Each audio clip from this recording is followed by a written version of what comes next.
Every heart is unique. Every ache is unique.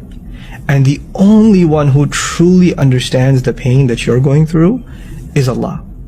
Trust in Allah, knowing that He understands you like nobody else can understand you, knowing that He feels for you like nobody else can feel for you. وَأَعْلَمُ مِنَ اللَّهِ مَا لَا تَعْلَمُونَ. I know something from Allah that you people don't know. I know that Allah knows me the way you can never know. And it's okay to be sad. If a prophet can be sad for years and years and years and not let go, and his sons have to tell him, can you get over it already? And he says, I'm only crying to Allah. Why are you, what's bothering you?